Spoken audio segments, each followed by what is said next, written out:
right, so you guys had to get the graphs and get the domains and the ranges. Now, when you do these, try to get a good feel for what kind of what parent graph, core graph that you're looking at, and what transformations you're going off of. Here is your basic graph of an absolute value. Okay, which does, when you do this, every y is positive, and it's the same. 1, 1, 2, 2, negative 1, 1, negative 2, 2. So if you're going to shift this to the right too, this whole thing is just being lifted too. The domain stays the same, and the range stays the same on that. Domain all real numbers, range 0 to infinity. This should have a negative here. We did that one in class. And we again said that this was not a function. By itself, each leg is a function, but when we put it together and we make this sideways the y squared parabola, it is not a function. Question. Yes. I know when it has plus or minus, it just reflects, but is there a way to put the minus into the calculator? As a y2. As a y2? Yeah. In y1, you put the original one in. That you don't need to say positive, right? Because it's assumed positive. In y2, use the negative sign, not to subtract. So what it does is it technically does one time. It goes like this first, and then all of a sudden you're going to see it go like this. You can't possibly do them both at the same time because it's not a function, right. And your calculator's in function mode. I think I was putting in a negative sign because I was getting an error. Well, if you put in a negative, that was right. You probably put a subtract sign. Subtract. And then it would say error syntax. Whenever it says syntax, that means probably your subtract was a minus sign, the negative sign, or vice versa, or there was something wrong with the parentheses. Syntax is something physical that you wrote in. Physical error, okay. Yeah, just go over again what you wrote in. And 9 times out of 10, it's a minus and a subtract sign. Because I know I do that myself. Sometimes I put it in real fast and then I'll say, how come I got a syntax? And then I realize what I did. Or sometimes your parentheses don't end. You put a set of parentheses and you don't end them. And it gives you a syntax. Okay. Alright, this is your basic cubing function. So we spent a lot of time with the parabolas. The cubing, it has 2 different ends. It just continues like this. The even numbers of your exponents will either go up, both of them, or go down, both of them. The cubing goes in the opposite direction, depending on if it's positive or negative. And again, this one was nice because it's all real numbers for both domain and range. Even though it's as narrow as it is, and it doesn't look like if I took x of 100 that I'd ever find a y, I would. I'd find a y way, way, way up there. Do you have continuous arrows on those? Yes. Yeah. You see these little guys? They're my continuous arrows. Oh, okay. Those little guys. The sine curve we did. And this one, be careful because if order operations, you do this first, you get an x squared. So an x squared times an x squared gives you the highest exponent of x to the 4th. The evens behave the same. The ends will either go up if they're positive, down if they're negative. And in this case, we have it kind of makes like a W. So I wanted you more or less to see this on your graph in order for you to spot the domain and the range. There's no restriction in your x value. And what's nice when you do it in your calculator is if you go to your x, there's nothing that says error. If there's something that says error, you know you have a domain restriction. And this last one is one that has a restriction because it's a radical sign. Now, it came from your circle, which that is a circle, right? Radius of 5.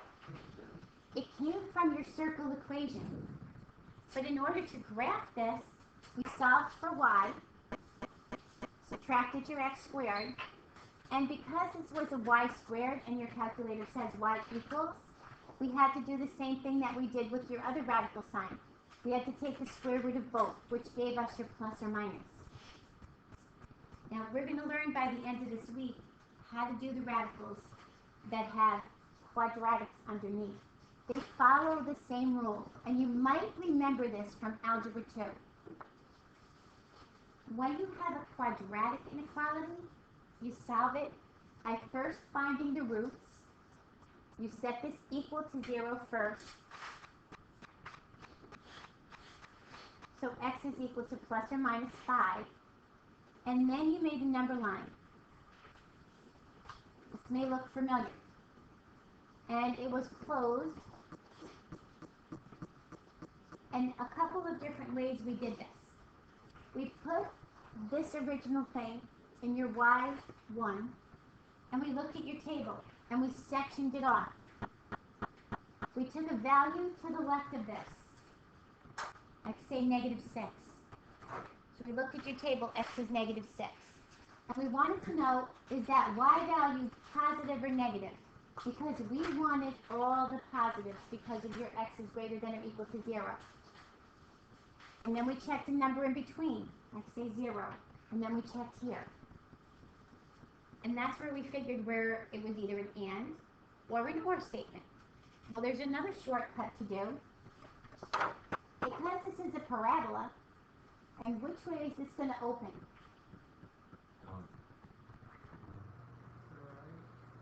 It's an x squared, so it opens up or down, and it's a negative in front. Down. These are going to be its roots. It's going to go like this, across these roots. So therefore, anything above the line is positive. Anything below the line is negative. So you want the positive. There's your domain. Algebraically, I didn't really expect you to solve it because we will be solving them algebraically by the end of the week. But I want you to kind of see that there was a restriction. You did have a radical. There was a restriction on your radicals. That was our second restriction one that we had. Does anybody remember doing this? No. Yeah, a little Yeah. bit. I know Scaduto does it, Baker does it, Fernandez does it, I do it. Teachers. They were your teachers? Yeah. Yeah. And from what I heard, Mr. Guzman does it. So, but it's something that we do, once, and we probably never use it too many times. Yeah, that's why I don't remember. That's usually the problem with Algebra 2. You do so many different topics so quickly that when you try to remember them back, but you'll remember them back. Is this, how much do we, like, last year, there was a lot of stuff jammed Yes. in. Is this year just as much stuff? No. This year, what ends up happening is we take what you learned over last year, things, but just different parts of it. Factoring is one of them. Working with fractions is one of them. Fractional equations. Extraneous roots, just getting you kind of to the same place. Factoring is a big one, a real major hit that we struggle with. Hopefully, with this Common Core, factoring starts a lot earlier, and you have a chance to use it more as you go through geometry because you do quadratics when you do area formulas and things like that. And then you do it again in Algebra 2, so hopefully that part's getting a little bit easier. Algebra 1 always used to do it when the leading coefficient was 1. Now they've introduced when the leading coefficient is not 1. So that kind of helps that now you'll see it a little bit more. Not you guys, but the kids coming up, they'll have seen it. So my goal here was just to pull together some things just to have you on the same page. One of them is, which we've talked about since the beginning, the first day, taking your square root. Whenever you undo a square, you always get a plus and a minus. Now, sometimes we get a solution, and 95% of the time, we will be in real numbers. Real numbers include your rationals and your irrationals. So this solution set is, in our real numbers, plus or minus radical 10. Again, we leave your radicals in reduced radical form. When we do your graphs, because we do them on the graph, we rule of thumb go 3 decimal places. And I'll go through that again when we start graphing. But we still leave our radicals in reduced radical form, just like we did in the algebra 2, geometry, and in that sentence. In the world of rational numbers, radical 10 is an irrational number. So I have no solution here. This is not a solution. This is called an extraneous root. It's called an extraneous root because I can find that answer, but in the context of this, I don't have a solution. You probably remember extraneous roots from geometry. If I gave you a rectangle and I said these are your dimensions, x plus 2, and I said the area is 24. So you said, okay, 24 equals x times x plus 2. And you noticed this was a quadratic. And here's another reason why I'm showing you this. Whenever you have a quadratic, an x squared and an x, you can't solve for x unless you build your quadratic. So you bring this to the other side.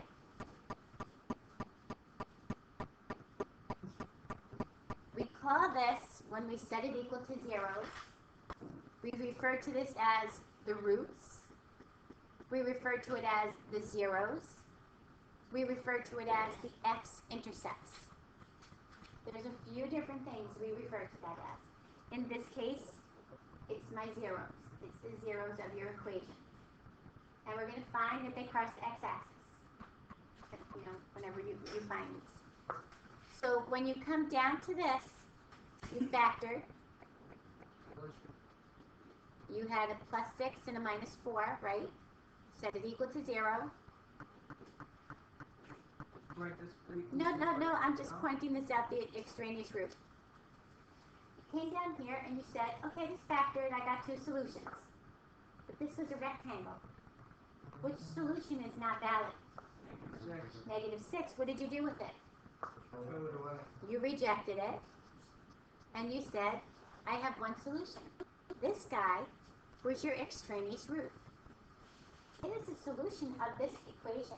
But in the context of my problem, I can't possibly have a negative side of a rectangle. So I have to get rid of it. Now, when we get rid of all solutions, we end up with no solution. And the Regents was real stickler on saying reject. You always lost a point if you didn't say reject. So that's another thing that we look for. So this is something we have in common, what to call these. This is something we come across a lot in pre-calc. We do all this work and it comes out no solution. Okay? Another thing are your fractions, your fractional equations. What's the difference between an equation and an expression? Billy? An equation has an equal sign. An equation has an equal sign. Shut up. Okay, as simple as that seems, guys, this is where the problem always comes in. I'm going to rewrite this without an equal sign.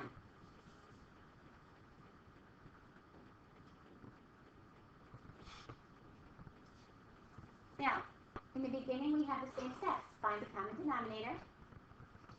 So we have to find the least common denominator.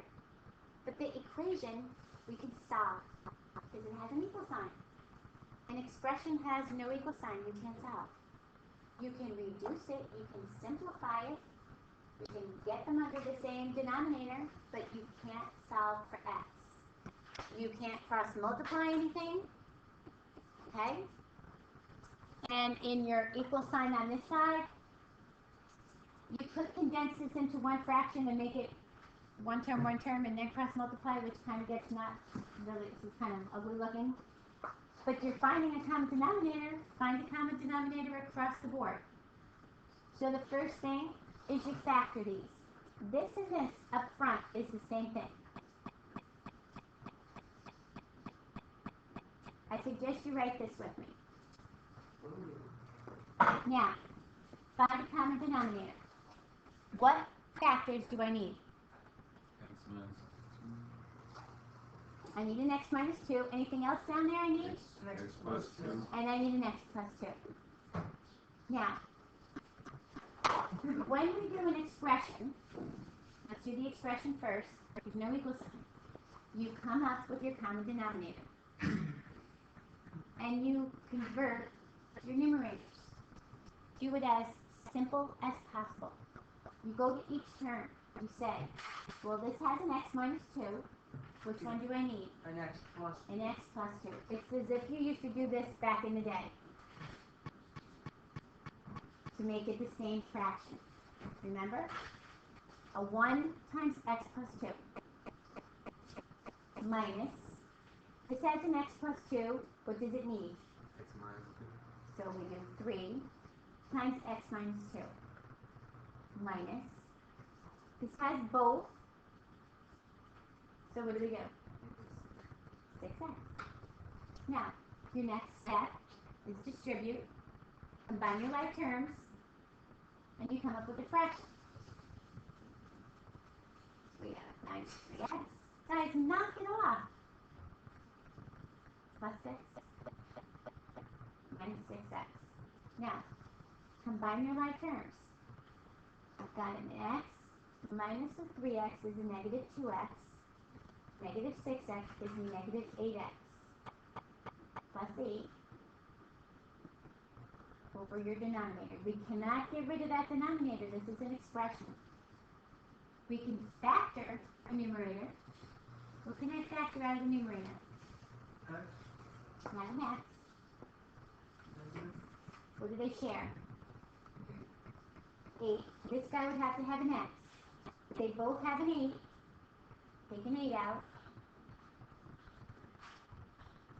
Can I reduce anything? Nope. Then this is my answer. It's an expression. You can only simplify your fraction. If I had a common factor at the end, I could reduce it, cancel out my common factor. An equation, go on, is a little bit nicer. They're nicer than the expressions. Once you find your common denominator, you multiply every term by your common denominator. If you struggle, this is what you do. You put it on the top of every term. Terms are separated by plus and minus and equal.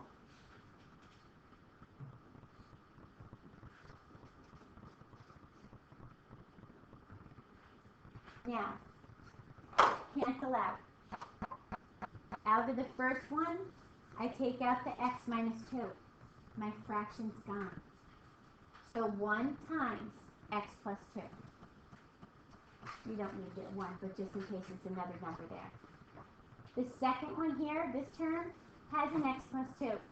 I cancel it out, and 3 times x minus 2. The last term, it has both. So they both come out. And I'm left with minus 6x. Now you have an equation that you can solve, no more fractions. Get rid of your fractions first. Right? Yes. I just have a question. Would you be able to keep the denominator, like, would you be able, instead of making the denominator x minus 2 and x plus 2, could you just make it x squared minus 4? Oh, at the end, on that one over there? Absolutely. Yeah. Usually you go to your, factor everything, go to your lowest possible terms, and you can leave it like that. Because it's easier for anybody to see what could I reduce, what could I not reduce. Yeah. Usually you just leave it in your lowest factored format. So, we solve this. We collect our like terms on one side only.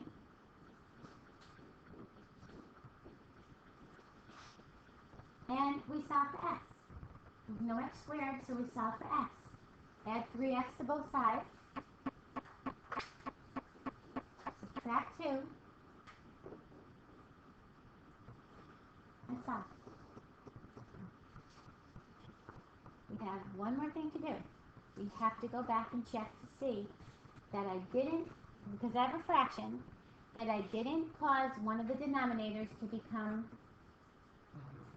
what can we not use in a denominator? A negative. 0. I need them not to be a 0. So I come here and I say, negative 2 minus 2, that's okay. Negative 2 plus 2, not good. I say reject. And in this case, I have no solution. This is called my extraneous root. It worked. I found it. I solved that fraction. I found it. But when I put it back into my problem, my context, it doesn't work. Now, one of the reasons we go through domain restrictions is to help us out. Because had we looked at our domain restrictions, we would have said x plus 2 equals 0 can happen, x minus 2 equals 0 can happen, so x cannot be equal to negative 2, and x could not be equal to 2. These were my restrictions. And then I would have spotted it right away. X is negative 2. Whoops, that can't be. I'm not allowed to use those two. So that's one of the reasons we like to do domain restrictions. Because it kind of ties this in together. Make sense? Yes. Questions? I do a lot with domains. This whole course is really, really, really centered around domains and functions and ranges and things like that, and what makes sense and what doesn't. So they do tie in together. Any concerns between equations and expressions?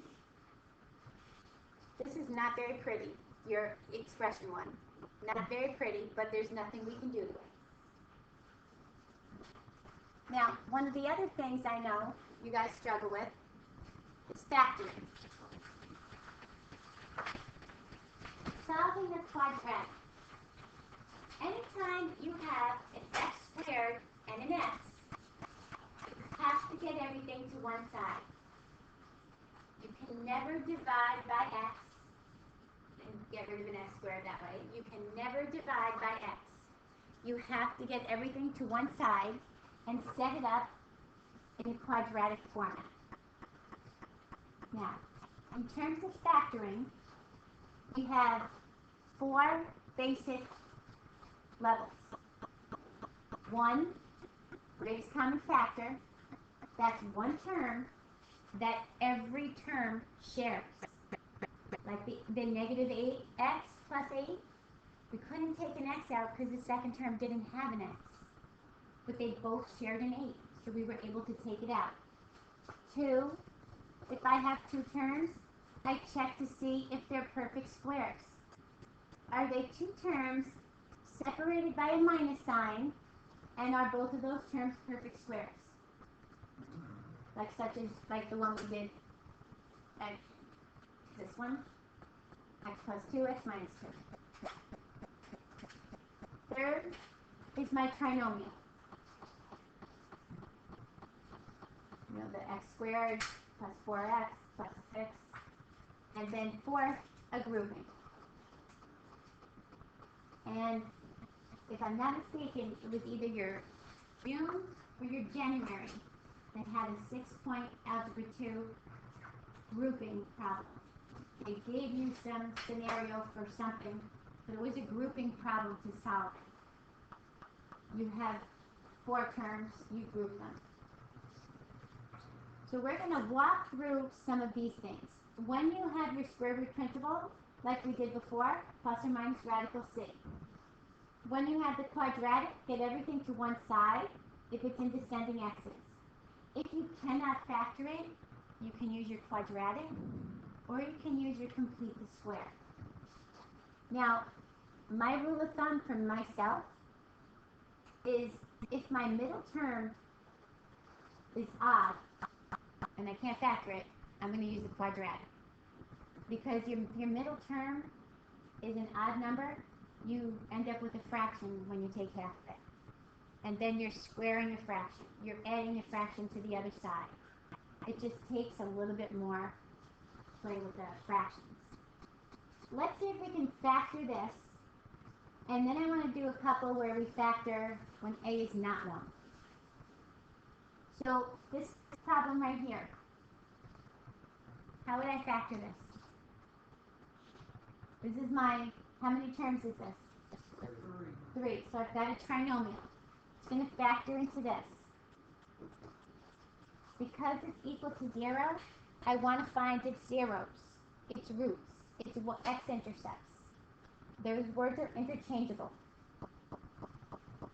Its solution, they call it a solution. The roots, the zeros.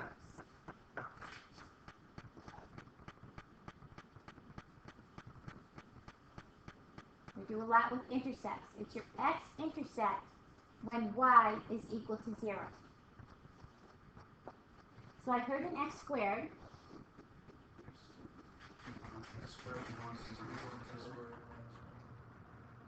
Okay, so I've got a 2 and a 1. Just watch your signs. I want when I multiply them to be a positive. When I add them, to add up to -3. Now they do. Is there another factor that I could factor further?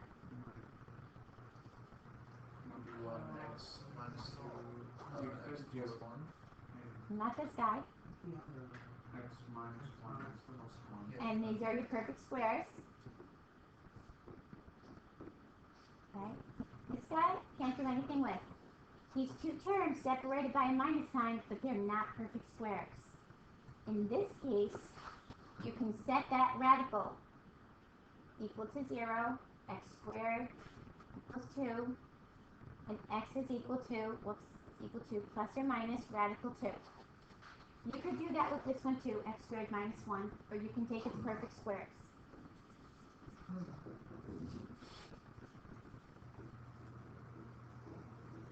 So technically, you have plus or minus radical 2, you have plus or minus 1 as your solution.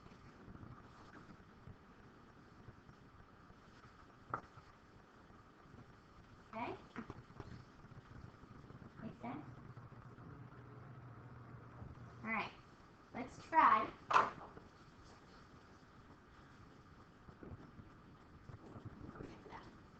Let's try this.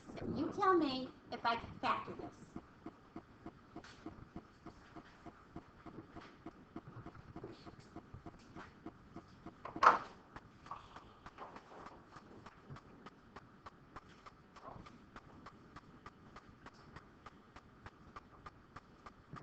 You tell me if I can factor that. How'd you know no? I think I know the statement's None of this. Not all those numbers go into each other. Meaning that there's no x in the -5, and there's no even number. Divides with even in the other two are. Right, but that is okay when an A is 1, but A is not 1 in this case, it's 2. So, do you know that you can't divide this guy by 2? Do you know the A times C? Yeah. Okay, A times C. 2 times -5. Can you find me factors of -10 that give me -4? Probably not. Then it is not factorable.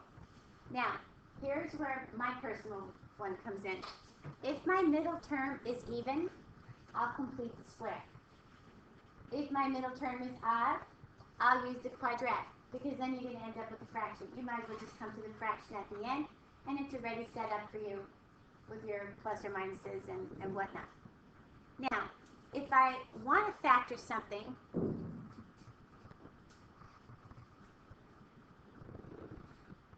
again, we test this. Are there factors of -10 that give me -3? And what are they? -5 and 2. So this is how you factor. This is the A times C way. If you don't know how to factor this, this is how you're going to factor this. You're going to find, is this possible? Find what your product is. Then plop x's right next to them, or whatever your variable happens to be. You're going to replace, is it time? One minute? So Okay. you have You're going to replace your middle term with these numbers. And then you're going to group. 9. You're going to group, guys. Remember grouping? Right, Oh, no, 1 not minute. on call, All right. like, Tomorrow, remind me to finish this.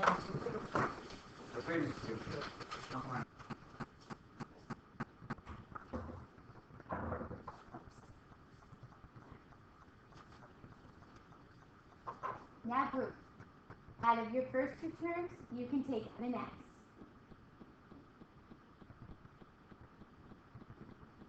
Then out of this, you want this to match this one. To match this. And it already does. If it doesn't, you would factor something out. But because it does, you're just going to factor out a 1. This is your common factor. And what's left here is your other factor. Then you can set it to 0, and you can solve.